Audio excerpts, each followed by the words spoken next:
गेली दिवसा गाव लक्ष घालून रात्री समाजाच्या मेंदूंमधला अंधश्रद्धांचा कचरा साफ करण्याचं काम केलं. ते दगदगत वैराग्य संत गाडगेबाबा आणि आज ज्यांची जयंती आपण साजरी करत आहोत ते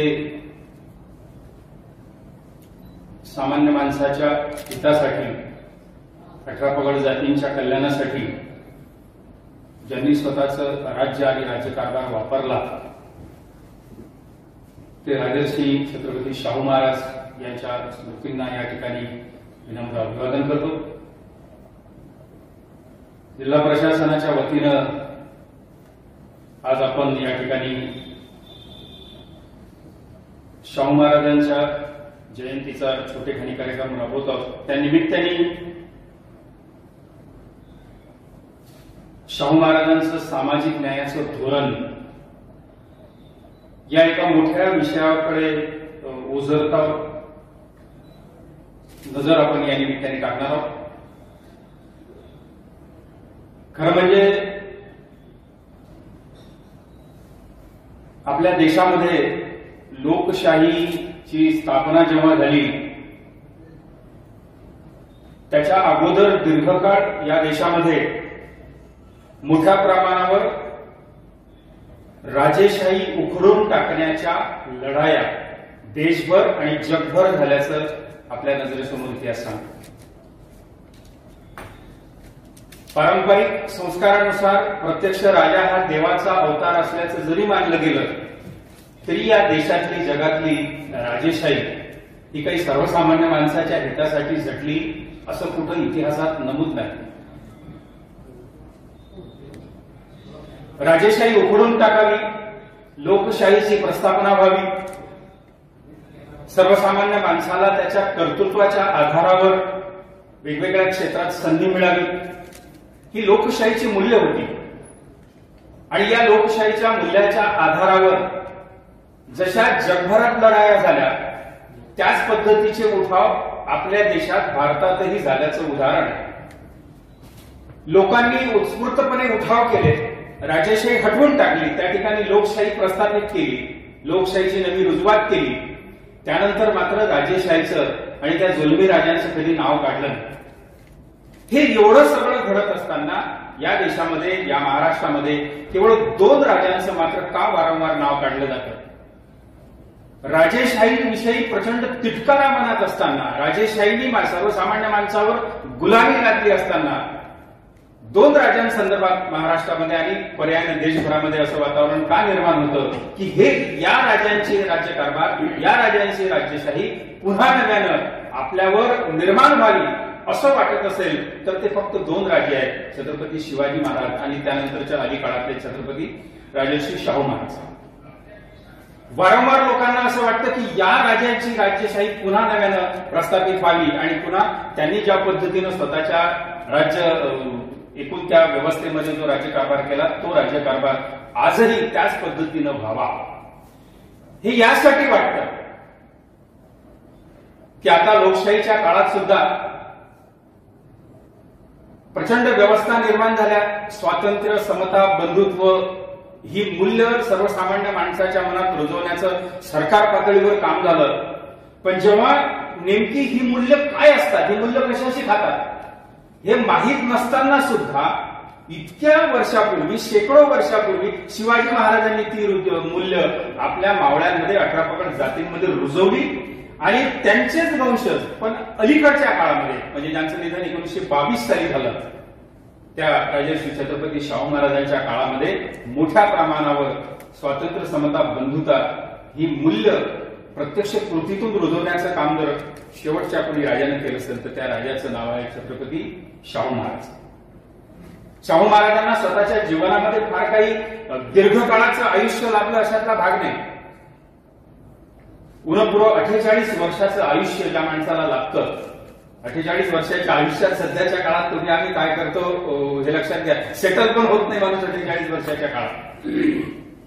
पण 48 वर्ष आयुष्य ज्याला लाभलं असं म्हटलं जातं की तुमचं जीवन किती मोठं आहे, किती लंब आहे, त्याच्यापेक्षा किती मोठं आहे हे महत्वाचं असतं. स्वतःच्या 5 दशकांच्या जीवनामध्ये जगातल्या अनेक देशांना, जगातल्या अनेक विद्वानांना भरड पडेल या पद्धतीचं आकाशाला गवसणी घालण्याचं काम राजर्षी शाहू महाराजांनी केलं. हे कुठल्या राजाला आधी जमलं नाही. त्याचं कारण असं आहे की राजर्षी शाहू महाराज हे अलीकडच्या प्रचंड विज्ञानाची एका बाजूला प्रगती झालेली असताना, दुसऱ्या बाजूला जगाची सगळी दारं खुली झाली असताना अशा व्यवस्थेतला एक शेवटचा राजा. त्यांनी ती नैसर्गिक पद्धतीने त्यांना त्या संध्या उपलब्ध झाल्या होत्या. पण ती संधी केवळ त्यांनाच नव्हती उपलब्ध. भारतात असणारे अनेक राजे, 500-550 राजे भारतात त्या काळात, प्रत्येकाचं छोटं छोटं संस्थान, या सगळ्यांना ही संधी उपलब्ध होती. पण उपलब्ध असलेल्या संधीचा, मिळालेल्या संधीचा उत्तम उपयोग 18 पगड जातींच्या कल्याणासाठी आणि प्रामुख्याने त्या काळात गावकुसाबाहेर ज्यांचं जगणं सुरू होतं आणि ज्यांना माणुसकीच्या प्रमुख प्रवाहामध्ये ज्यांना कर्मविपाक सिद्धांतांनी नाकारलं होतं, धर्मव्यवस्थेने नाकारलं होतं, इथल्या न्यायव्यवस्थेने नाकारलं होतं, प्रस्थापितांनी पांढरपेशा वर्गाने नाकारलं होतं, अशा व्यवस्थांना, अशा एका वर्गाला मोठ्या प्रमाणावर समाजाच्या मुख्य प्रवाहात येण्याची संधी जर कुणी दिली असेल तर महाराष्ट्रात राजर्षी शाहू महाराजांनी दिली. ती संधी भारतातल्या सगळ्या 550 राजांकडे होती. परंतु या सगळ्या राजेशाहीमध्ये आणि छत्रपती शाहू महाराजांच्या राजेशाहीमध्ये एक प्रमुख असा फरक आहे की या सगळ्यांनी पारंपरिक पद्धतीने राजेशाही वापरली आणि या सगळ्या पारंपरिक पद्धतीला, परंपरेला फाटा देण्याचं पहिलं काम छत्रपती शाहू महाराजांनी केलं. आणि मी कुणाचा तरी विश्वस्त आहे, ही राजेशाही मधली कल्पना नव्हे, ही लोकशाहीची कल्पना आहे. ही एखाद्या सामान्य आणि फाटक्या माणसाची कल्पना आहे की जे आज माझ्याकडे आहे, मी या सगळ्या व्यवस्थेचा विश्वस्त आहे, मी रखवालदार आहे, हे काही माझ्या मालकीचं साम्राज्य नाही. ही कल्पना सामान्य माणसाची असते, ही राजाची नसते. कारण राजाची तर कल्पना असते की मी प्रत्यक्ष देवाचा अवतार आहे, हे सगळं माझ्या वारसदारीने निर्माण केलेलं आहे, याचा वारसदार मी आहे, मी गेल्यानंतर माझा मुलगा आहे, माझा नातू आहे, पंतू आहे. हे परंपरागत जे राजेशाहीचे उतरण आहे, ही उतरण राजर्षी शाहू महाराज वगळता भारतातल्या सगळ्या राजांनी राज्यशाही कारभार करताना वापरली. मात्र शाहू महाराज त्याला अपवाद होते. जे व्यवस्थेनं आलं, जे परंपरेनं आलं, ते त्या सगळ्या मालमत्तेचा मी केवळ विश्वस्त आहे, मी रखवालदार आहे, ही भावना पहिल्यांदा राजर्षी शाहू महाराजांच्या मनात रुजली. त्याला कारण असं होतं, इतिहास सांगतो, त्यांचं चरित्र सांगतो असं की फ्रेझर जे त्यांचे गुरु होते, ज्यांनी वयाच्या 12व्या वर्षी प्रत्यक्षात विदेशात जाऊन त्या पद्धतीचा अभ्यास सुरू केला आणि जगातली न्यायाची जी काही राजकीय पद्धती आहे, राजकारण आहे, ते सगळं ज्या इंग्रजांनी व्यवस्थित पद्धतीनं ट्रेनिंग करून महाराजांना शिकवलं आणि स्वतः हे सगळं प्रशिक्षण घेऊन सुद्धा केवळ पुस्तकी पंडित म्हणून पुढे त्यांनी काम केलं नाही. सामान्यातल्या सामान्य माणसाच्या सुखदुःखात सामील होणं आणि आधी केलं मग सांगितलं, या पद्धतीचा परिपाठ करत करत ज्यांनी स्वतःचा राज्यकारभार राबवला. आणि म्हणून प्रत्यक्षात जीवन 48 वर्षाचं, राज्यकारभार जास्तीत जास्त 25 ते 26 वर्षाचा. 25 ते 26 वर्षाच्या राज्यकारभारामध्ये एवढ्या प्रचंड सुधारणा, आणि ज्या सुधारणा या सगळ्या काळात मैलाचा दगड ठराव्या अशा सुधारणा, या सुधारणा तोंडाचा खेळ नाही. लक्षात घ्या, हजारो वर्ष ज्या चातुर्वर्ण्यानं सर्वसामान्य माणसाला सतत डिवचलं, समाज 4 वर्णात विभागलेला, कोणी काय केलं पाहिजे हे ठरलेलं, आणि अशाही काळामध्ये त्या चातुर्वर्ण्याची सगळी उतरण मोडतोड करून स्वतःच्या राज्यात का होईना स्वतःच्या राज्यात लोकशाही पद्धतीचं वातावरण निर्माण करणं, उतरण समाजाची जी आहे ती संपूर्ण टोटली बदलवून टाकणं, आणि कायद्याने एखादा समाज सुधारत नाही, कायद्याने सामाजिक सुधारणा होत नाही, याची पहिली जाणीव असणारा कोणी राजा असेल तर तो राजर्षी शाहू महाराज होते. त्यांना माहित होतं की नियम केल्याने समाज बदलत नाही, प्रबोधन होत नाही, मग स्वतः त्याची राज.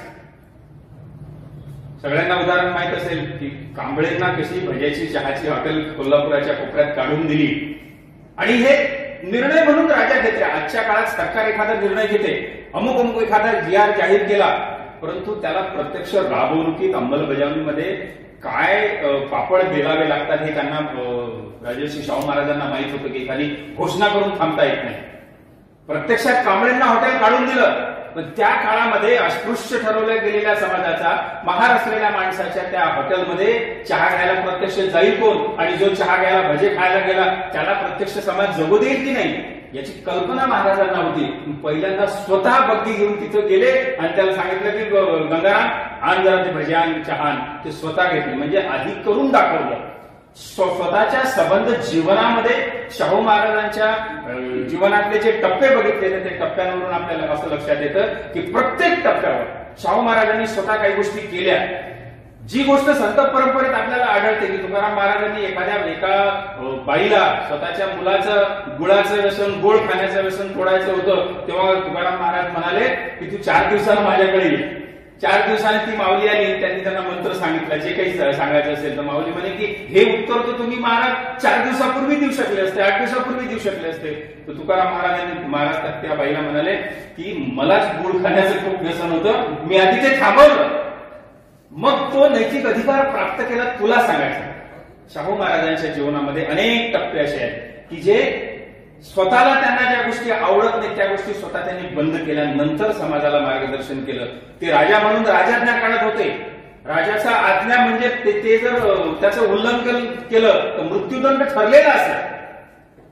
आज्ञा काढून काही गोष्टी करू शकले असते, परंतु त्यांना याची उत्तम कल्पना होती की केवळ राजाज्ञा काढून काही गोष्टी चालत नाही, तर प्रत्यक्ष ते माझ्या जीवनामध्ये मी त्याचा अवलंब केला पाहिजे, त्याच्यानंतर समाजात त्याचा फरक पडतो. या पद्धतीनं महाराजांनी राजकारण केलं.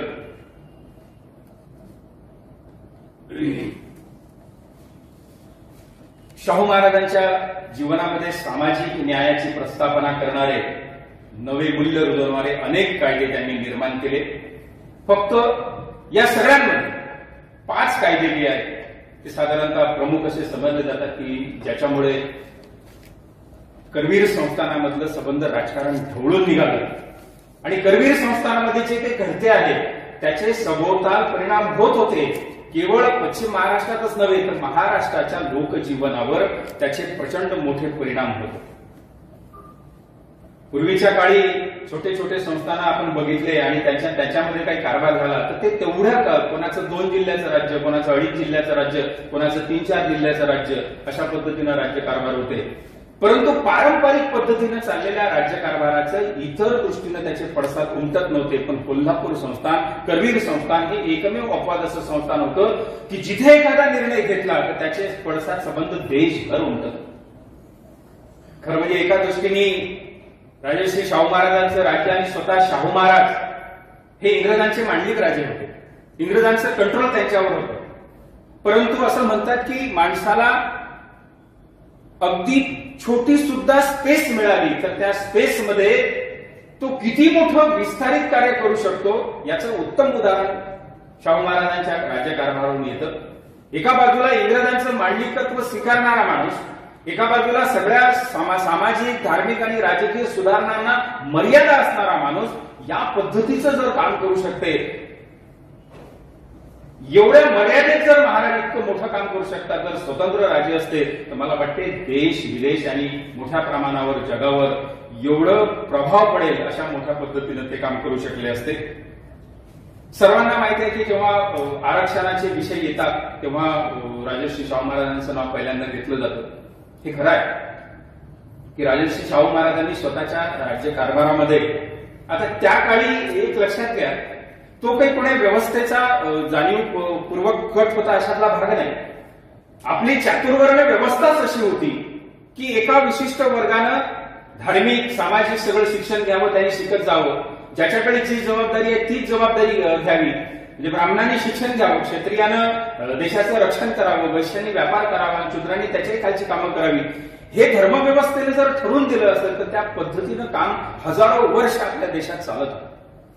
आणि स्वाभाविकपणे हजारो वर्ष जे काम आपल्या देशात चालू आलं, सतत सुरू राहिलं, त्याचा परिणाम असा झाला की एक विशिष्ट वर्ग झाला. पहिला जो चातुर्वर्ण्यातला पहिला वर्ग, तो वर्ग प्रचंड शिक्षित झाला, ज्ञानी झाला. आणि जेव्हा लोकशाहीच्या प्रस्थापना झाल्या, राज्य सरकार निर्माण झाली किंवा त्याच्या आधी राजेशाही निर्माण झाल्या, त्या राजेशाहीमध्ये कारकुनी व्यवस्था जी मोठ्या प्रमाणावर निर्माण झाली त्या व्यवस्थेमध्ये शिरण्याचं काम या व्यवस्थेनं आधी केलं, हे स्वाभाविक आहे. कारण त्यांच्या ठिकाणी जे काही कौशल्य लागत होते ते कौशल्य इतर चातुर्वर्ण्याच्या 3 वर्णात असण्याची कारणच नव्हतं. कबीरचं, शाहू महाराजांचं संस्थान सुद्धा याला अपवाद नव्हतं. जेव्हा प्रत्यक्षात राज्यकारभार चालू झाला, आता त्याही काळामध्ये इंग्रजांचे हेर तर वेगवेगळ्या ठिकाणी महाराजांच्या राज्यामध्ये होतेच लक्ष ठेवायला, परंतु त्या कबीर संस्थानाच्या सगळ्या यंत्रणा ज्या आहेत त्या यंत्रणा सुद्धा इंग्रज व्हाईसरायच्या हाती होत्या. महत्वाचा काही निर्णय घ्यायची वेळ आली तर इंग्रज व्हाईसरायला मुंबईवरून प्रत्यक्ष परवानगी मागावी लागत असे. त्याच्यानंतर त्या गोष्टी होत होत्या. पण सुधारणांच्या, सामाजिक सुधारणांच्या बाबतीमध्ये इंग्रज अग्रेसर होते असं एकूण सगळ्या कारभारावरून आपल्याला दिसते. या देशामध्ये सुधारणांच्या संदर्भात जे जे काही करायचं असलं, सामाजिक सुधारणा असतील म्हणजे सतीप्रथा असेल किंवा या देशामध्ये पहिली रेल्वे आणायचं काम असेल, पोस्टल व्यवस्था निर्माण करण्याच्या काम असतील, कदाचित त्याच्या मागे छुपा सुधारणांच्या आणि विकासाच्या मागे छुपा उद्देश त्यांचा असेल. तिथलं रॉ मटेरियल वगैरे सगळं इंग्लंडमध्ये कसं नेतात हा उद्देश असेल. पण या देशामध्ये मोठ्या प्रमाणावर विकासाचं काम आणि सामाजिक सुधारणांचं काम इंग्रजांनी केलं. ते शाहू महाराजांच्या राज्याच्या कारभारामध्ये सुद्धा मोठ्या प्रमाणावर दिसून येते. म्हणून सामाजिक सुधारणांचे जे कायदे आहेत ते सहज विनासायास मंजूर होऊ शकले, हेही आपल्याला दुसऱ्या बाजूने लक्षात घेतलं पाहिजे. शाहू महाराजांच्या राज्यामध्ये सुरुवातीप्रमाणेच मोठ्या प्रमाणावर जवळपास 98% नोकरदारांचा भरणा जो होता हा त्या काळातल्या शिक्षित ब्राह्मणांचा होता. हे शाहू महाराजांच्या लक्षात आलं. शाहू महाराज काही ब्राह्मणांच्या विरोधात नव्हते किंवा कोणा जाती धर्माच्या विरोधात नव्हते, परंतु हे करत असताना सुद्धा माणसाला जन्माच्या आधारावर, धर्माच्या आधारावर आणि इतर कुठल्या धार्मिक आधारावर त्याला संधी मिळू नये असं मानणाऱ्यांपैकी महाराज होते.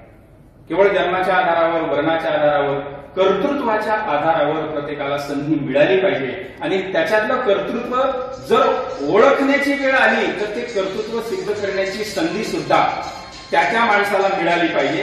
म्हणून महाराजांनी मोठ्या प्रमाणावर चिंतन केलं आणि त्यांच्या असं लक्षात आलं की एक वर्ग नाही, 18 पगड जाती आणि अनेक वर्ग असे आहेत की जे वर्ग या सगळ्या शिक्षणाच्या व्यवस्थापासून मोठ्या प्रमाणावर दूर आहेत आणि ज्या माणसांना, ज्या समाजामध्ये, ज्या व्यवस्थांमध्ये आजही आजच्याही काळात एखाद्या ठिकाणी आदिवासी पाड्यांवर जा किंवा अत्यंत गरीबातल्या गरीब स्लम एरियामध्ये जा आणि शिक्षण न घेणाऱ्या मुलांसंदर्भात तुम्ही जर आजही प्रश्न विचारला की पोरं का शिकत नाहीत तर त्याचे आईबाप मध्ये शिकून करणार काय, घरात आधार काय, कमाई कुठून येईल, याला शिकवाल तर आम्ही खायचं काय. जर 2021 साली हा प्रश्न उपस्थित होत असेल तर 1918, 1919, 20 त्या काळामध्ये जेव्हा सक्तीच्या शिक्षणाचा कायदा करण्याची प्रोसेस, ते विचार शाहू महाराजांच्या डोक्यामध्ये प्रचंड प्रमाणावर चालत होते आणि त्यांना अस्वस्थ करत होते, तेव्हा काय परिस्थिती असेल. तेव्हा हेच प्रश्न, या सगळ्या प्रश्नांचा अभ्यास केला. काही इंग्रजी मुलकी व्यवस्थेतले काही शिक्षणप्रेमी, शिक्षण तज्ञ यांच्याशी महाराजांनी चर्चा केली आणि त्यांच्या असं लक्षात आलं की काही गोष्टी ज्या आहेत प्रबोधनाच्या क्षेत्रात काम करणारं, समाजाच्या कल्याणासाठी दीर्घकाळ चालणारं काही जर निर्णय आपल्याला घ्यायचे असतील तर ते निर्णय सक्तीनं घ्यावे लागतील. म्हणून विरोध करणाऱ्या यंत्रणांचा विरोध पत्करून महाराजांनी पहिल्यांदा कायदा केला. मला वाटतं 1919 सालचा सक्तीचं मोफत आणि प्राथमिक शिक्षणाचा कायदा 1919 साली शाहू महाराजांनी स्वतःच्या राज्यामध्ये निर्माण केला आणि तो सक्तीचा कायदा आज शाहू महाराजांचं संबंध आत्मचरित्र, त्यांच्यावरचं चरित्र उपलब्ध आहे. त्या चरित्रामध्ये हे संबंध कायदे मसुद्यासह उल्लेख आहे. त्याचे मसुदे आजही अभ्यास करण्याच्या लायक त्याचे मसुदे आहेत. म्हणजे ती यंत्रणा आज इतक्या वर्षात, स्वातंत्र्याच्या 70-75 वर्षात सुद्धा आपल्याला महसूल यंत्रणेवर कोणत्या माणसावर काय जबाबदारी द्यावी, ते कसं राबून घ्यावं याचे आजही प्रश्न पडतात. पण 1919 साली हा सक्तीच्या शिक्षणाचा कायदा केला आणि गावातला कुलकर्णी आणि पाटील याची काय जबाबदारी आहे गावातल्या कुलकर्ण्यांना शिक्षणाच्या संदर्भात काय केलं पाहिजे, गावाच्या पाटलांना काय केलं पाहिजे आणि त्यांनी दर 15 दिवसांनी कसा अहवाल दिला पाहिजे, तो कसा सुप्रिटेंडेंटकडे गेला पाहिजे, तो कसा त्या वरिष्ठ यंत्रणेकडे गेला पाहिजे, त्या पालकाला काय समजावणी दिलं पाहिजे, त्या समजावणी पत्राचे शब्द काय असले पाहिजे, इथपासून बारीक या 1919 सालच्या सक्तीच्या प्राथमिक शिक्षण जो कायदा करवीर संस्थांमध्ये शाहू महाराजांनी केला त्याच्यात त्याचे उल्लेख आहे. म्हणजे आज ज्या पद्धतीने आपली कायद्याची भाषा जी असते ती जे सामान्य माणसाला कळूच नाही, अतिशय किचकट भाषा, राज्य कारभाराची भाषा सामान्य माणसाच्या अनुकूल कशी असावी याचाही उत्तम नमुना कुठला असेल तर करवीर संस्थानामधले पारित झालेले जे कायदे आहेत, सामाजिक न्यायाचे असतील, कुठले कायदे असतील, त्या कायद्याची भाषा ते त्या भाषेवरून लक्षात येते की सामान्य माणसाला हा कायदा आतापासून इथपर्यंत कळला पाहिजे. त्याच्यासाठी महाराजांनी एवढा सगळा आटापिटा केलेला आहे. 1919 साली झालेला हा कायदा सक्तीचे मोफत प्राथमिक शिक्षण हा अतिशय क्रांतिकारी कायदा ठरला. आजही देशभरात, महाराष्ट्रात आणि देशभरामध्ये शाहू महाराजांनी जो पाया रचला, शिक्षण क्रांतीचा पाया, त्या पायाच्या आधारावर ज्या आपल्या राजकीय व्यवस्था आणि लोककल्याणाच्या व्यवस्थांच्या इमारती उभ्या झाल्या, त्या सगळ्या इमारतींमध्ये प्रामुख्यानं राजर्षी शाहू महाराजांच्या विचाराचा वारसा आहे हे आपल्या लक्षात येते आणि हेच राजर्षी शाहू महाराजांचं मोठं योगदान आपल्याला समजता येईल. शाहू महाराज एवढ्यावरच थांबले नाही, त्यांच्या लक्षात असं आलं. आता मी फार तपशिलात यासाठी जात नाही की शाहू महाराजांचा जन्म कधी झाला, शाहू महाराजांच्या सवयी काय, बोलण्यात जवळपास 3-3.5 तासाच्या व्याख्यानाचा विषय आहे, मोठा आहे, तरी त्यांचं आयुष्य संपत नाही. पण आपल्याला थोडक्यात सामाजिक सुधारणांची धोरणं जी आहेत ती धोरणं आपल्याला बघत बघत पुढे जायचं आहे. एक दुसरा प्रमुख कायदा त्यांनी 1919 साली त्याच काळामध्ये निर्माण केला, त्याचं नाव होतं आंतरधर्मीय विवाह नोंदणी कायदा. बघा, ऑनर किलिंगच्या माध्यमातून आजही देशभरामध्ये मुला मुलींचे प्राण घेतले जातात, मर्डर केली जातात, घरातच मुली मारल्या जातात. 2021 सालामध्ये आंतरधर्मीय आंतरजातीय विवाहाला प्रतिष्ठेच्या, जातीच्या प्रतिष्ठेच्या, वर्णाच्या प्रतिष्ठेपायी मान्यता आजच्या काळात मिळत नाही. 2021 मध्ये सुद्धा कदाचित आणखी 50 वर्षांनी काही समाजात मिळेल की नाही हे माहित नाही. खाप पंचायती आहेत, अनेक पंचायती आहेत, पण त्या काळामध्ये 1919 सालामध्ये राजर्षी शाहू महाराजांनी शिक्षण सक्तीच्या कायद्यानंतर दुसऱ्या कायद्याचा मसुदा हाती घेतला, तो होता आंतरजातीय धर्मीय विवाह व नोंदणी कायदा. काय दूरदृष्टी असते, म्हणजे उगाच एखादी माणसं काळाला गवसणी घालणारी या देशामध्ये निर्माण होत नाही.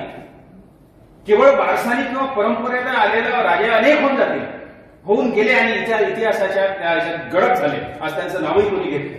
म्हणून मी सुरुवातीला म्हणालो की 2 राज्य आम्हाला पुन्हा पुन्हा त्यांनी जन्म घ्यावा, पुन्हा पुन्हा त्यांची राज्य व्यवस्था आपल्यावर यावी असं का वाटते. वास्तविक आम्ही रयतेपासून नागरिक झालो. लोकशाहीत नागरिक आहे आणि राजेशाहीत रयत असते, पण या राजांची नावं काढली तर आम्हाला अजूनही त्या राजांची रयत व्हावीशी वाटते. ही भावना उचंबळून प्रामुख्याने वारंवार काय येतं, त्याची कारणं कशात दडली असतील तर या सामाजिक सुधारणांमध्ये त्याची कारणं दडलेली आहेत. शिक्षण सक्तीच्या कायद्यानंतर महाराजांनी हा आंतरजातीय धर्मीय विवाहाचा कायदा केला आणि या कायद्यामध्ये सुंदर कलम झाले. म्हणजे त्या काळात करवीर संस्थानामधल्या ज्या जातीचा माणूस आहे त्या जातीतच विवाह होत होता, पोट जातीत सुद्धा विवाह होत नव्हता. आजही 2021 मध्ये सुद्धा अनेक प्रस्थापित लहान मोठ्या जातींमध्ये हे सगळे भेद आहेत. त्या काळात किती असतील. आंतरजाती आंतरधर्मीय विवाह केला तर त्याला जागच्या जागी मारून टाकण्याची प्रथा होती, शिक्षणाची प्रथा. हे सगळं वेगवेगळ्या माध्यमांमध्ये समूहामध्ये जाऊन शाहू महाराज हे सगळं अनुभवत होते. आज आपण पाहतो की आज राजकारणातले मंत्री असो कोणी असो वेषांतर करून अनेक ठिकाणी जातात.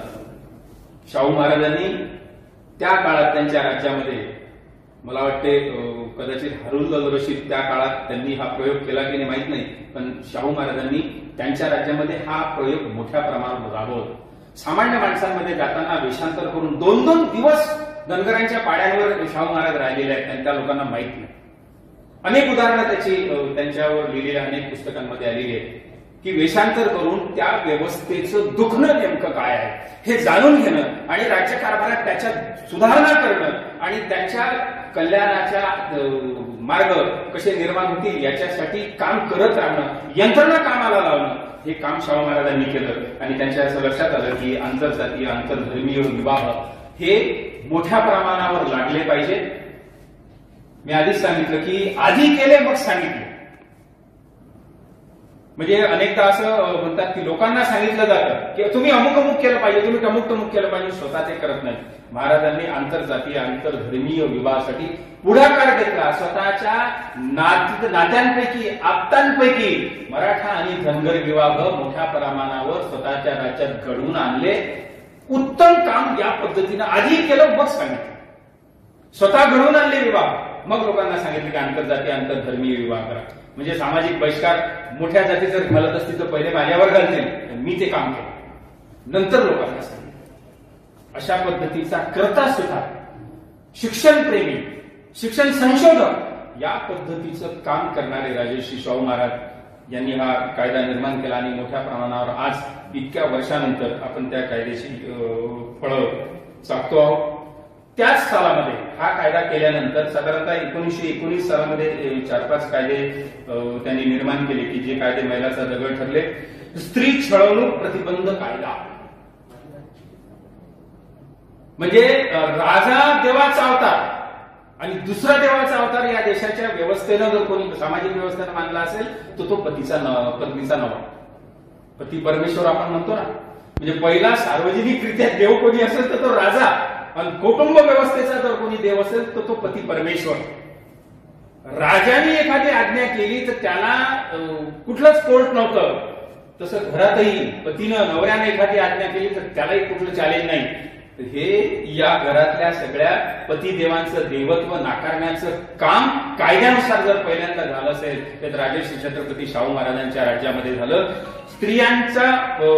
स्त्री छळवणूक प्रतिबंध कायदा 1919 साली महाराजांनी निर्माण केला. आणि मोठ्या प्रमाणावर जवळपास 1919 सालात कायदा निर्माण झाला. 1922 साली महाराजांचं निधन झालं. कायदा राबवणुकीसाठी जो काही थोडक्यात वेळ त्यांना मिळाला त्या वेळामध्ये करवीर संस्थानामध्ये असं सांगितलं जातं की जवळपास 350च्या वर नवऱ्यांना जोखड बांधून उभं ठेवण्याचं काम, कायद्याचं राबवणुकीचं काम शाहू महाराजांनी केलं. भास्करराव जेधे त्या काळात त्यांचे प्रधानमंत्री होते, त्यांच्या राज्यकारभारातले, त्यांनी तो कायदा राबवला. मोठ्या प्रमाणावर या कायद्याची अंमलबजावणी त्यांनी केली. यासोबतच 1919 साली याच विषयावरची पुढची कडी. शाहू महाराजांचं धोरण असं होतं की एखाद्या विषयात जायचं तर त्याच्यात डिटेल्स जायचं, वरवर एखाद्या गोष्टीला स्पर्श करून चालणार नाही. एक गोष्ट हाती घेतली, दुसरी गोष्ट हाती घ्यायची, त्याचे समाधान होणारे परिणाम लक्षात घ्यायचे आणि त्याचं व्यापक हितानं जात धर्म पंथ काहीही न पाहता सामान्य माणूस म्हणून डोळ्यासमोर एखादी गोष्ट घ्यायची आणि ते पुढे पुढे जायचं. याच्यातली दुसरी महत्वाची कडी बघा, हे 5 कायदे मी सांगतो एकमेकाशी कसे रिलेटेड आहे. दुसरा त्यांनी कायदा, तिसरा त्यांनी कायदा छळवणुकीचा केला आणि चौथा कायदा 1919 साली त्याच नंतर 3 महिन्यानंतर केला. तो होता सर्व धर्मीय आणि जातीय लोकांसाठी काळीमोड कायदा, घटस्फोटाचा कायदा.